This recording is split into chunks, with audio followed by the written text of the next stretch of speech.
Thanks for coming today. I'm just going to run through a little bit of information about some helmets with everyone. So if I can have everyone's attention, that would be good.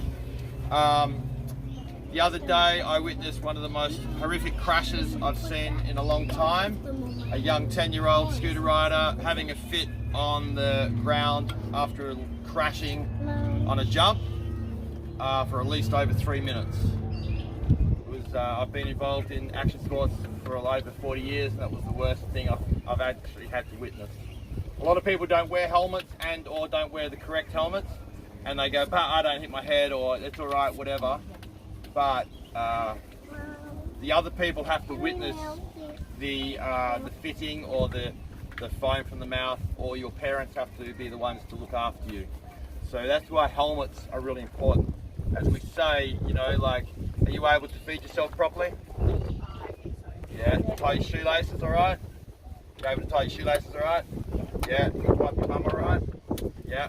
If you don't wear a helmet or wear a helmet inappropriately or the wrong helmet, you could lose all the ability to do them things, and someone will have to do that for you for the rest of your life, which is, we don't want that to do, because, you know, right?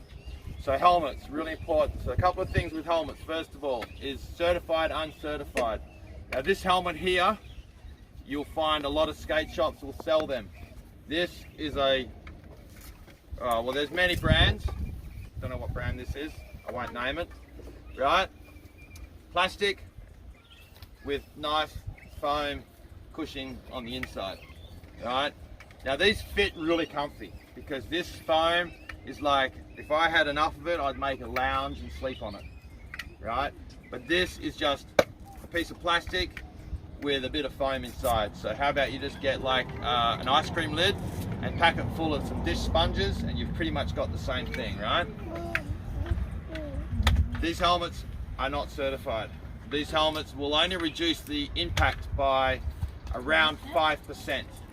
So if you're falling from my height, just over 6 foot, without a helmet, you'll receive 100% of the energy impact from this height. Wearing this helmet, you'll receive around about this much. So from here to here is how much energy impact you're going to receive. Now there is certified helmets, which are these ones. These ones have the foam, hard foam insert. Now these are designed to take up to 70% of the impact.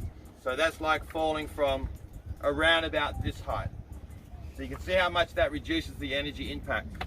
When the energy of the crash hits, it's distributed through that foam. So sometimes, and one of the helmets I've had, is that foam is cracked from a heavy impact. That helmet is now to be thrown away. It saved me from having a concussion. But these, you notice, are firm and solid. Now this system that I run thinner padding, and I run a little bit of a chamois in the front, which bumps it out, but also absorbs the sweat, because that padding doesn't really absorb the sweat a lot.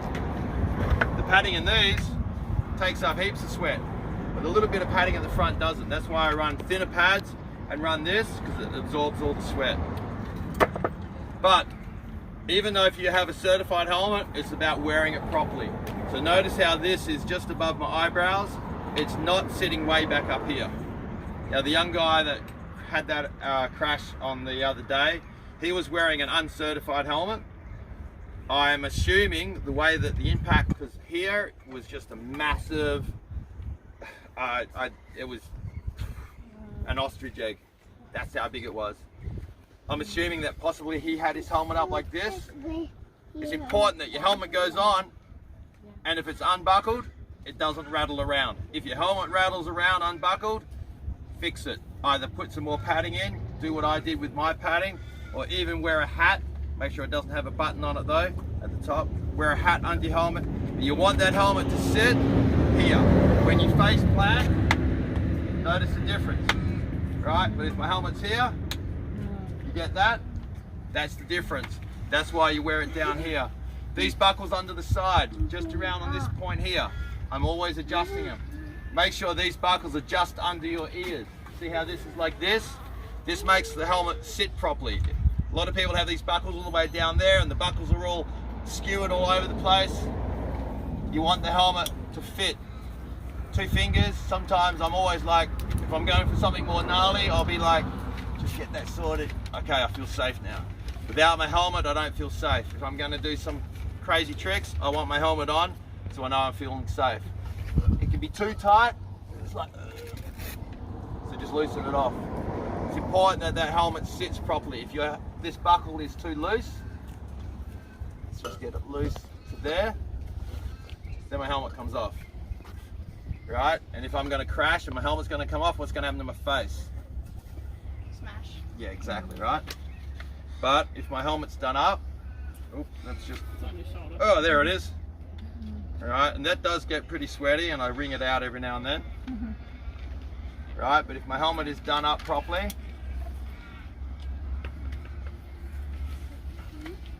it's a bit harder to come off, but right, if I force it, it'll probably come off my head.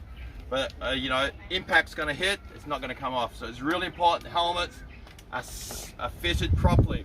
Certified helmets. Just don't go to the shop and go, I'm going to get that helmet, and let your kid wear it, because the kid may not like it, right? Even if you go buy a helmet yourself for your own safety, you'll try it on, make sure it fits properly, make sure it feels good, make sure it feels how it should be. It doesn't sit up too high, it doesn't sit too far at the back, it just fits nice and how it feels comfortable, right?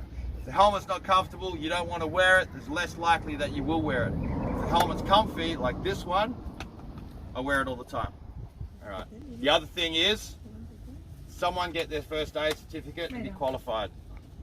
Because if you're at the skate park, you don't know what to do.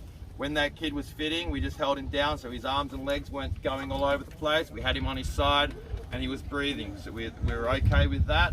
Had he stopped breathing, I'm glad I'm qualified first aid. I'd know what to do. A lot of people wouldn't know what to do. The other thing is, if you do need to call an ambulance, make sure that you have some people to help. Someone out on the street so they can direct the ambulance in. Wave them down over here.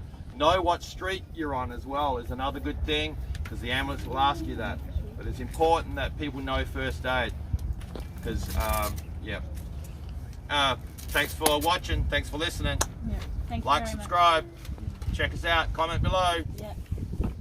Thank you. Thank you. Thank you very much.